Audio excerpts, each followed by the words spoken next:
If you've ever been to a yoga or a meditation class, to a healing ceremony, or to any form of spiritual setting, you might have heard one of the most common forms of spiritual lingo.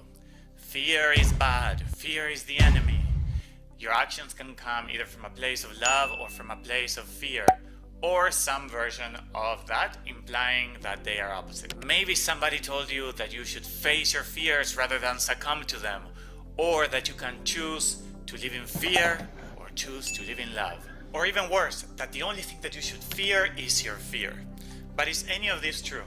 Well, in this video I'm going to challenge this idea and give you a new perspective that I believe makes our relationship to fear a much healthier one. So let's get right into it.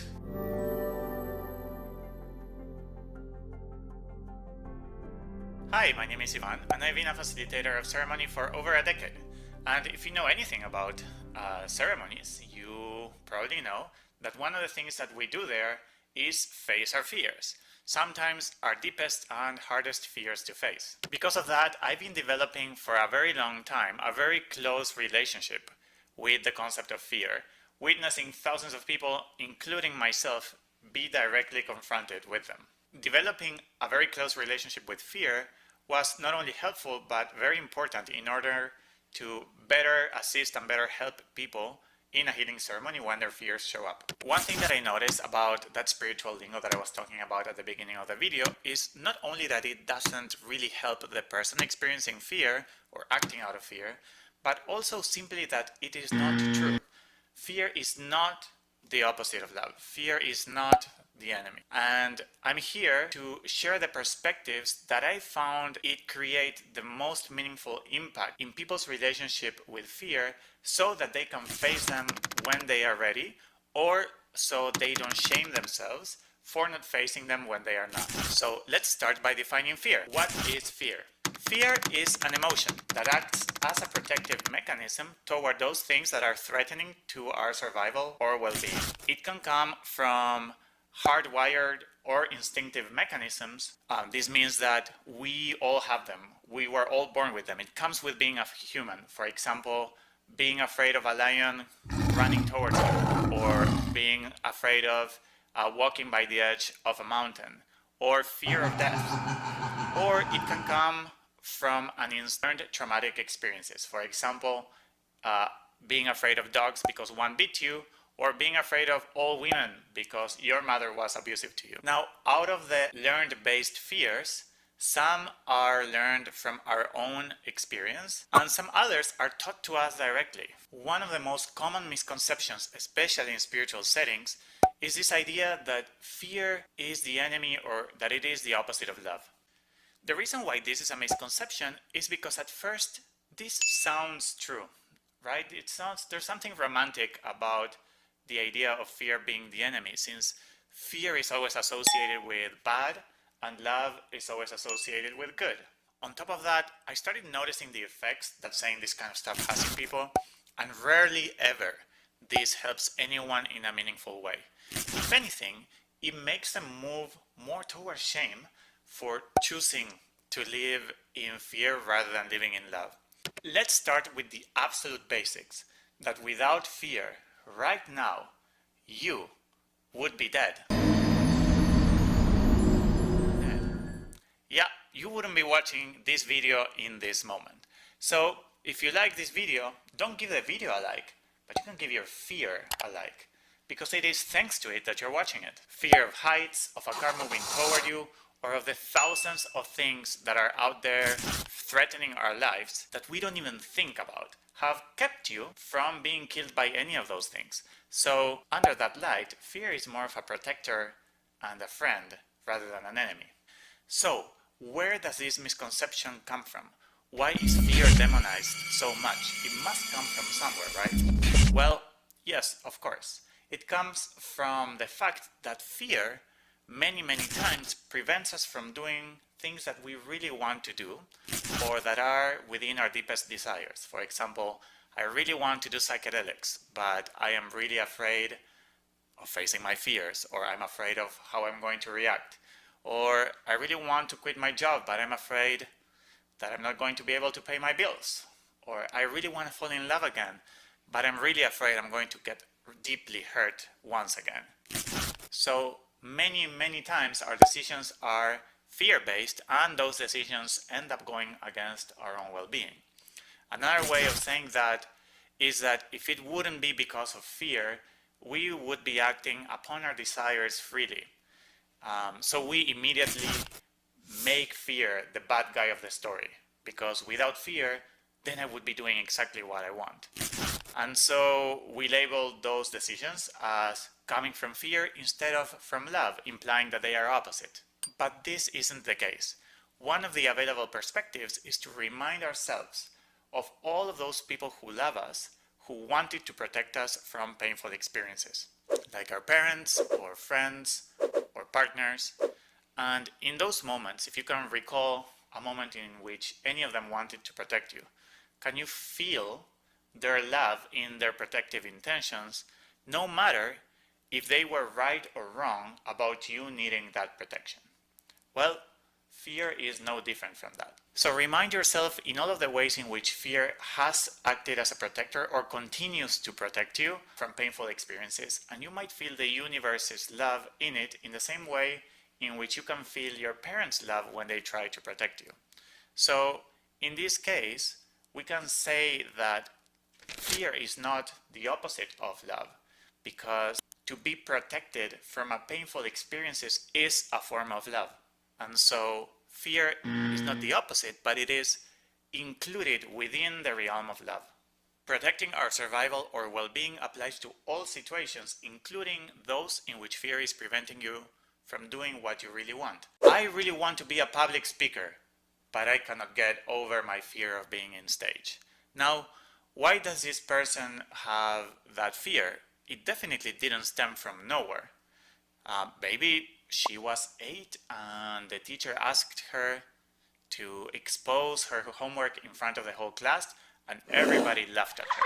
And that was a really traumatic and painful experience. And so fear of being exposed in front of other people was born. Because thanks to that fear, she is now less likely to put herself in a situation in which she will get to experience that level of pain again. And so this fear, even though is preventing her from following her heart's deepest desire to be a public speaker, was born as a protector and as a friend to preventing her from experiencing that level of pain again, which basically tells us that things that used to protect us could be in this moment hurting us. Here is another example. I'm okay with surface level sex-based relationships, but I don't really want to go deep with anybody. Well, why is that? Well, because if you really open your heart to somebody, then you will definitely get really hurt. I don't really need to explain where that fear comes from, right? And this is the same thing. Heartbreak can be a very painful experience for some people, and maybe not as much for some others, which would explain why some people are more open to falling in love after a hard breakup, and some others are less open or completely closed to it. Because it is not based on heartbreak or no heartbreak.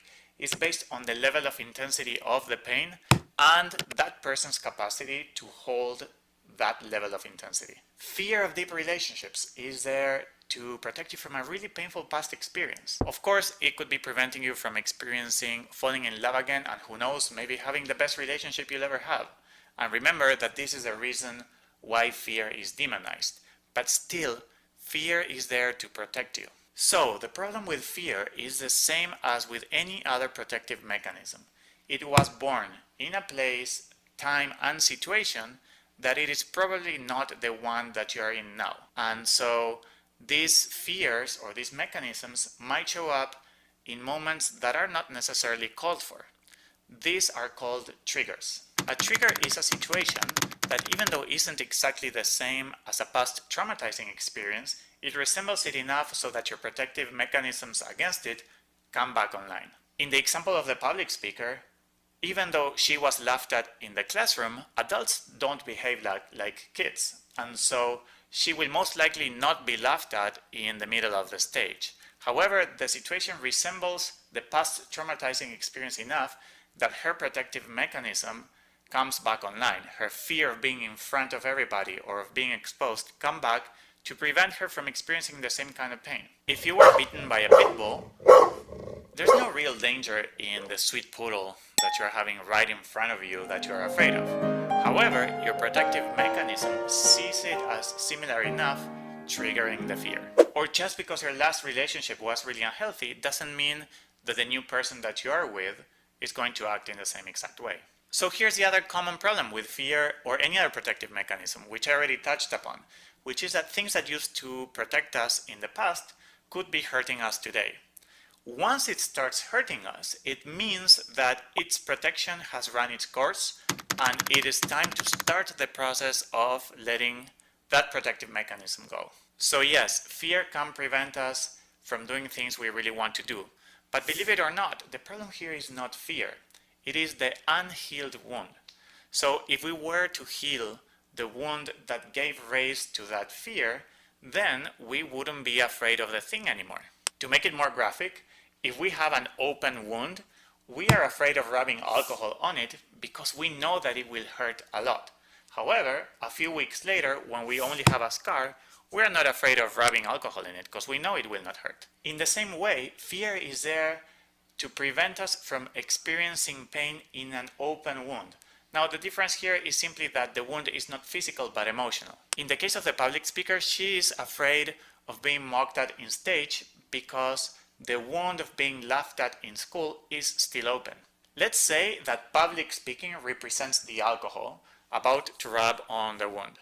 But if the wound is closed, if the emotional wound is closed or healed, then even if people would laugh at her on stage, she probably wouldn't care, or who knows, maybe she would even laugh with the audience. The alcohol is there, but the wound is not. And since fear is there to protect an open wound, if the wound is healed, then there is no need for fear anymore. And so fear will effortlessly go away, or at the very least, it will drastically reduce its power. We are pointing fingers at fear, but we should actually point at the wound that gave birth to that fear. So if you want to focus on healing something, it's not the fear that you need to heal, it's the wound.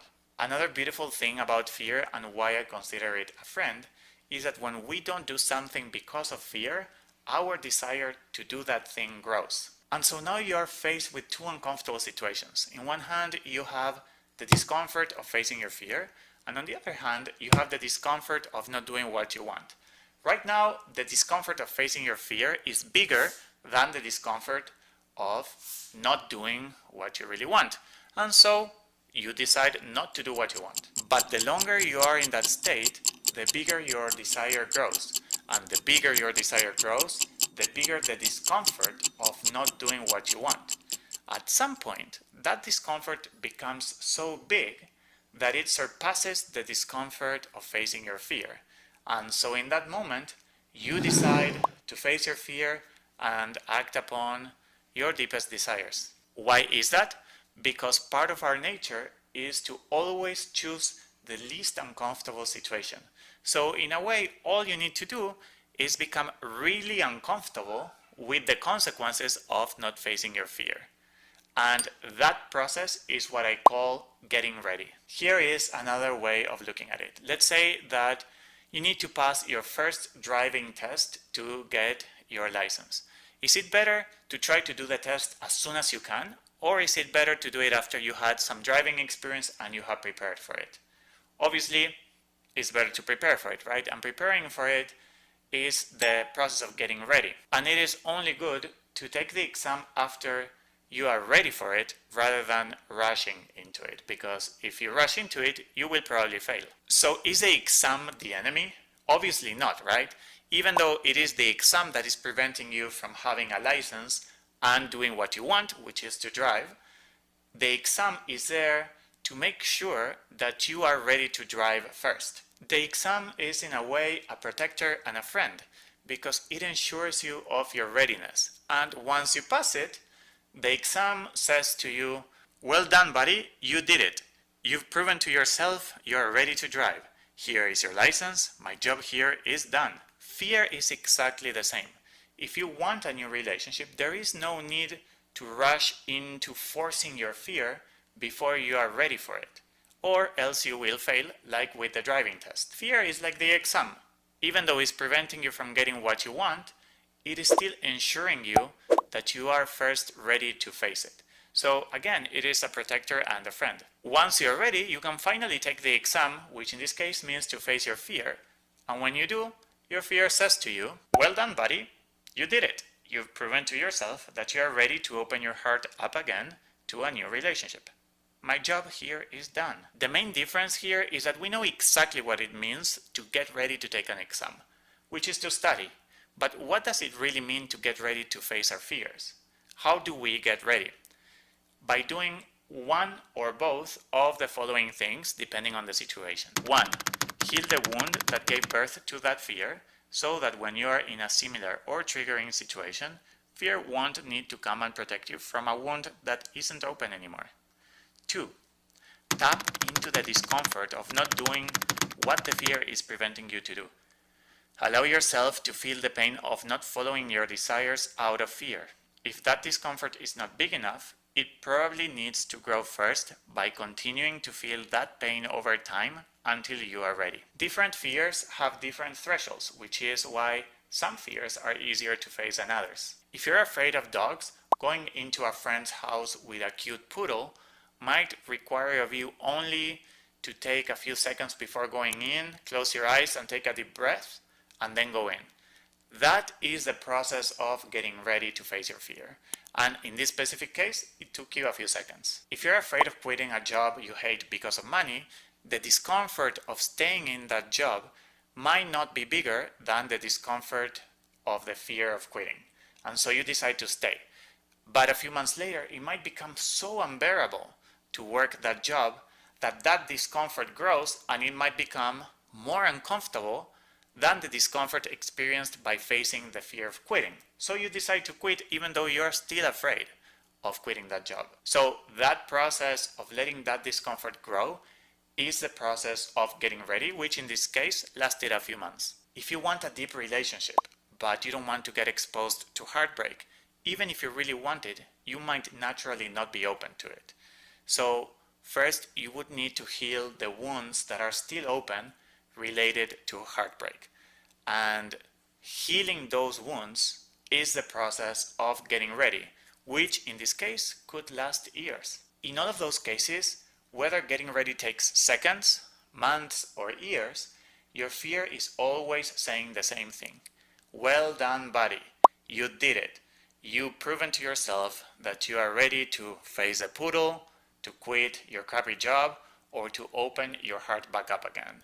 My job here is done. So yes, there is a world in which we can actually thank our fears for not letting us do something that we might not be ready to do yet, and for helping us get ready. Wanting to do something and not being able to do it because of our fears is usually experienced as being trapped behind the bars of those fears.